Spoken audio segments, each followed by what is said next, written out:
En segundo lugar, la segunda gran proposición que dijimos fue que el amor de Dios hacia el mundo es limitado en grado. Es ilimitado en su extensión, pero es limitado en grado. Dios no ama al mundo de la manera en la que Él ama a los suyos. Él ama al mundo de una manera temporal. Él los ama de una manera limitada. Él no los ama como Él ama a los elegidos. Él no los ama como Él ama a aquellos a quienes Él ha designado salvar. Él ama a los suyos. Dice en Juan 13:1, Él ama a los suyos hasta la perfección. Él ama a los suyos eistelos, al máximo, al fin, al límite, para siempre. Y vimos que Dios ama a los suyos, esto es, a los creyentes, aquellos que le pertenecen a Él, con un amor perdonador, generoso, misericordioso, lleno de gracia, inseparable, inquebrantable, inconquistable, que no vacila, que no se desvanece, santificador, limpiador, purificador, que nutre, que cuida. Y Él los ama tanto como Él tiene una capacidad de amar, porque Él los ama hasta la perfección, hasta el máximo, hasta el fin, totalmente. Y así es como debemos amarlos. Así es como debemos amar a los hermanos. Debemos amarlos de la misma manera en la que Él nos ama. En Juan 13, en ese aposento alto, la noche de la traición de Jesús, Él demostró su amor y un ejemplo de cómo los discípulos debían amar al lavar sus pies. Y usted recuerda que habían llegado después de un día de haber estado en los caminos polvorientos y sus pies habrían estado sucios, significativamente sucios, y era la costumbre que el esclavo más bajo que estuviera disponible lavara los pies porque era la tarea más sucia y baja en el rango de responsabilidades. Pero Jesús, quien era Rey de Reyes y Señor de Señores, se inclinó y lo hizo. Y en Juan 13:12 dice que Él lavó sus pies y después, colocando de nuevo su atuendo, Él se reclinó de nuevo a la mesa y les dijo: ¿saben lo que he hecho? Me llaman maestro y me llaman Señor, y tienen razón, porque lo soy, y se están preguntando en su mente por qué el Señor está haciendo esto, por qué el Maestro está haciendo esto, por qué el amo está haciendo esto. Y Él dijo: si yo entonces, el Señor, el amo, el Maestro, lavó vuestros pies, ustedes también deben lavarse los pies los unos a los otros, porque les he dado un ejemplo de que deben hacer como yo les hice. De cierto os digo, un esclavo no es mayor que su amo, ni aquel que es enviado es mayor que el que lo envió. Les estoy diciendo que si lo hice, lo necesitan hacer. Y después ahí en el versículo 34, un nuevo mandato os doy, que os améis unos a otros como yo os he amado, que os améis unos a otros. Ahí está ese amor generoso, abnegado, humilde, sacrificial, doblando la rodilla para cumplir con la tarea sucia que beneficia a un hermano o hermana. Así es como debemos amar. Es un amor magnánimo, es un amor que abarca mucho, es un amor generoso. Es un amor, como 1 Juan 3, 16 y 17 dice, es un amor que abre nuestros sentimientos de compasión el uno al otro. Debemos amar a otros creyentes hasta la perfección. Tenemos un amor hacia el mundo, pero no llega al grado al que amamos a los hermanos. Amamos a los hermanos como Dios lo hace, hasta la perfección, al máximo, hasta el límite, con un amor ilimitado, sin fronteras. Pedro dice, amados los unos a los otros con un amor ectenes. Es la palabra ferviente. Ectenes es usado de estirar un músculo a su límite absoluto. Debemos amar a los creyentes hasta la perfección. Así es como somos perfectos, como nuestro Padre que está en los cielos es perfecto. Para entender eso, vayamos a 1 de Juan, capítulo 4, y este es el texto que el Señor realmente colocó en mi corazón. 1 de Juan, capítulo 4. Y aquí se nos da un llamado tremendo al amor perfecto. Si vamos a ser perfectos como nuestro Padre que está en los cielos es perfecto, entonces debemos manifestar amor, porque el amor es esa perfección de Dios. Y si vamos a ser semejantes a Dios, tenemos que amar como Dios ama, con un amor perfecto. Perfecto significa de nuevo al máximo, al fin, completo, minucioso, pleno, llevándolo al máximo, permanente, supremo, todo eso. Y Juan está escribiendo aquí a creyentes llamándolos a este tipo de amor, versículo 12. Al final del versículo él habla de que su amor está siendo perfeccionado en nosotros, versículo 17. En esto se ha perfeccionado el amor en nosotros, versículo 18. El perfecto amor. Juan no está escribiendo acerca de algún pequeño componente del amor o alguna cantidad disminuida de amor o algún grado menor de amor. Él está escribiendo acerca del amor perfecto para que podamos ser como nuestro Padre. Perfecto. Debemos amar de manera suprema, debemos amar hasta el máximo. Ese es el tema de Juan en los versículos 7 al 21. Quiero que lo vea conmigo y vamos a cubrirlo de manera muy breve. Comienza en el versículo 7. Aquí está la afirmación de apertura que echa a andar todo. Amados, amémonos unos a otros. Sí, aprendimos a partir de Mateo 5 que debemos amar a nuestros enemigos, debemos amar al mundo, como dijimos, con gracia común, compasión, juicio y advertencias e invitaciones del Evangelio, pero también debemos amar a los hermanos. Y este amor aquí es mandado de nosotros, amados. Y de nuevo él enfatiza que somos los amados. Esa es la razón por la que nos llama amados, y entonces debemos amarnos unos a otros. Debemos demostrar el amor perfecto que nos hará los hijos perfectos de nuestro Padre Celestial perfecto. Entonces, el versículo 7 da la exhortación: amémonos unos a otros. Después hay 6 razones por las que debemos obedecerla. 6 razones. Y se solapan. Juan se solapa a sí mismo todo el tiempo. De hecho, si usted lee el Evangelio de Juan, usted tiene el sentimiento de que está dando vueltas. Debo decir, si usted lee la epístola de Juan, usted tiene el sentimiento de que va en círculos. Él recicla las mismas cosas, entretejiéndolas, solapándolas y repitiéndolas.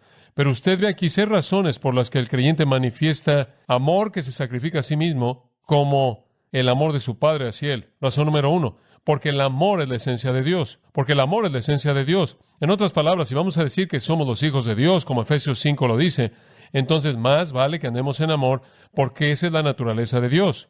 Véalo, versículo 7. Amémonos unos a otros. ¿Por qué? Porque el amor es de Dios. Esa es la razón. El amor es de Dios. Y nosotros, quienes somos hijos de Dios, vamos a reproducir su naturaleza. Clemente de Alejandría, hace mucho tiempo atrás, escribió algo que algunos podrán pensar que se acerca a la blasfemia, pero esto es lo que dijo: el cristiano verdadero practica ser Dios. ¿Usted piensa así? Cuando usted llega a momentos y días y asuntos en su vida, usted se dice a sí mismo: quiero hacer lo que Dios haría. Quiero pensar como Dios pensaría y decir lo que Dios diría y sentir lo que Dios sentiría y hacer lo que Dios haría. Quiero jugar a Dios en el mejor sentido de la palabra. Alejandro tuvo a un soldado en su ejército, Alejandro el Grande, quien tenía su nombre, el mismo nombre. El soldado fue sorprendido en algún tipo de infidelidad a la tarea que se le había asignado y Alejandro simplemente le dijo: cambia tu conducta o cambia tu nombre. Si usted va a decir que le pertenece a Dios, debería conducirse de una manera que es coherente con la naturaleza de aquel cuya naturaleza usted posee. Regresa al versículo 7. Amémonos unos a otros, porque el amor es de Dios. Todo aquel que ama es nacido de Dios y conoce a Dios. El que no ama no ha conocido a Dios, porque Dios es amor. Y entonces esperaremos que sus hijos anden ¿en qué? En amor, en amor. El pueblo de Dios lleva su reflejo. Toda persona que habitualmente ama da evidencia de haber nacido de Dios. Debido a que el amor tiene a Dios como su fuente, aquellos que muestran ese amor dan evidencia de que son los hijos de Dios. Su vida y su amor son derivados de Él. ¿Sabe una cosa? Había gente en la iglesia, la asamblea a la que Juan escribió esta epístola, que estaban siendo influenciados por enseñanza mística que más adelante llegó a ser conocida como gnosticismo. Y esa enseñanza mística decía que nos hemos elevado nosotros mismos a los planos más elevados de la conciencia humana en las cuales hemos llegado a conocer a Dios, y menospreciaban a los cristianos humildes de manera denigrante, viéndolos como si fueran personas de una vida baja, como si estuvieran revolcándose en el lodo de la tierra, y estas personas, debido a su trascendencia, debido a sus experiencias místicas, habían ascendido del lodo y estaban flotando en las nubes del conocimiento verdadero de Dios. Esa es la razón por la que fueron llamados gnósticos, de la palabra gnosis. Eran las personas que pensaban que sabían. A ellos Juan escribe estas palabras: el que anda por todos lados diciendo que conoce a Dios, pero no demuestra amor hacia los hermanos, no es el que conoce a Dios, porque Dios es amor. Y toda persona que es nacida de Dios y conoce a Dios, ama como Dios ama. Entonces él dice, en primer lugar, amamos porque es la esencia misma de la naturaleza de Dios amar, y nosotros, los que le pertenecemos a Dios, compartiremos esa naturaleza. ¿Realmente Dios es amor? Sí, usted ve esa frase pequeña al final del versículo 8, Dios es amor, y como hemos ido analizando y avanzando a lo largo de la serie, alguien podrá decir, cuestiono eso, ve al mundo que nos rodea. Dice usted, la historia tiene esta lista larga de la falta de humanidad al hombre. La historia es una masacre larga. España tuvo su Inquisición, Gran Bretaña tuvo su comercio atlántico de esclavos, Alemania tuvo sus cámaras de gases, Rusia sus campamentos de trabajo en Siberia, los Estados Unidos sus propios abusos. El mundo todavía está siendo arrasado por el temor y la lujuria y la avaricia, y parece que está incrementándose la tensión y el odio racial. La naturaleza también parece estar tan torcida, si no es que más torcida en nuestra época que antes. Los bebés nacen depravados, nuestro mundo de animales, depredadores, parásitos, virus, bacterias mortales. Y cuando usted lee la Biblia, ciertamente usted no lee de la utopía. Usted abre su Biblia y usted encuentra tiranía, crueldad, mutilación, gente a quienes se les están sacando los ojos, sus manos son cortadas, Dios abre el suelo y se los traga, y la Biblia está llena de historias de engaño y lujuria y libertinaje, impiedad, inmoralidad y homosexualidad y guerra. Y no solo guerra, sino guerra que Dios empieza. Y Asiria, una de las naciones más paganas, miserables, impías, crueles en la historia del mundo, es llamada la vara de la ira de Dios. Y después usted lee, ¿Dios es amor? Las respuestas fáciles no pueden ser las correctas. Usted debe darse cuenta de que somos hijos, que somos necios, que estamos engañándonos a nosotros mismos, rebeldes, endurecidos en nuestra cerviz, que llegan a conclusiones equivocadas a menos de que estemos dispuestos a dejar de decirle a Dios lo que Él tiene que hacer y cómo debe ser Él. Y estamos de regreso a donde estábamos la semana pasada y estamos de pie de manera firme en Romanos 9 y oímos a Pablo decir, mas antes, ¿quién eres tú, hombre, para que respondas a Dios? Cierra tu boca. Dios es amor porque dice que lo es. Pero su amor nunca está sin ser mezclado por sus otros atributos. Pero Dios es amor y a pesar de cómo pueda verse, Él quiere que este mundo sepa que Él es amor. Y Él lo muestra mediante sus hijos. Nosotros, quienes somos sus hijos, manifestaremos su amor perfecto. Esa es la razón por la que debemos andar en amor.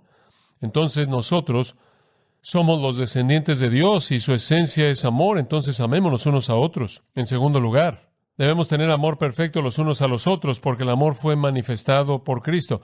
No solo es la esencia de la naturaleza de Dios, fue manifestado por Cristo. Observe el versículo 9. En esto se mostró el amor de Dios para con nosotros. Literalmente en nuestro caso, en que Dios envió a su Hijo unigénito al mundo para que vivamos por Él. En esto consiste el amor, no en que nosotros hayamos amado a Dios, sino en que Él nos amó a nosotros y envió a su Hijo en propiciación por nuestros pecados. Amados, si Dios nos ha amado así, lo suficiente como para enviar a su Hijo, debemos también nosotros amarnos unos a otros. Oigan, debemos manifestar un amor semejante al de Dios. El amor de Dios fue manifiesto al enviar a su Hijo. Ese es el segundo argumento de Juan aquí, así como es el pensamiento de Pablo en Romanos 5:8. Mas Dios muestra su amor para con nosotros en que siendo aún pecadores, Cristo murió por nosotros. Juan está diciendo, miren, necesitan amar como Dios ama al mundo y a los creyentes. Primero, porque la naturaleza de Dios consiste en amar y ustedes son sus hijos. Y en segundo lugar, no solo en base a la naturaleza eterna de Dios, sino en el regalo histórico de Dios. Dios dio a Cristo. Dios, quien es amor, expresó su amor al enviar a su Hijo por nosotros. El origen del amor está en la naturaleza de Dios, la manifestación del amor está en la venida de Cristo. Debemos amarnos los unos a los otros porque vemos la esencia de ese amor manifestado en Jesucristo. Ninguno tiene mayor amor que que un hombre ponga su vida por sus amigos. Jesús nos da la ilustración clásica de todos los tiempos, perfecta, gloriosa, de lo que amar a otros significa cuando Él dio su vida. Así es como debemos amar por sacrificio. Juan dice, si usted ve a alguien en necesidad y cierra su corazón, ¿cómo es posible que podamos decir que el amor de Dios mora en usted? ¿Dónde está el sacrificio? ¿En dónde está el sacrificio? El amor libre de Dios, espontáneo y revelado en el sacrificio de Cristo a quien Él dio, dice en el versículo 10, para que fuera la propiciación. Hilasmos, esa es una palabra maravillosa. Usted la encuentra en la literatura pagana, la literatura religiosa pagana, y es usada para hablar de apaciguar a un Dios enojado. Las religiones paganas siempre están tratando de apaciguar a Dios, siempre están tratando de quitarse a Dios, o sea, cual sea la deidad que adoran, de su espalda. Están tratando de quitar el factor de temor, el aspecto de juicio, y entonces tratan de apaciguar a Dios o satisfacer a Dios. Eso es lo que la palabra significa. Jesucristo vino y apaciguó a un Dios enojado. Jesucristo vino y apaciguó a un Dios hostil, un Dios santo sentado en el cielo que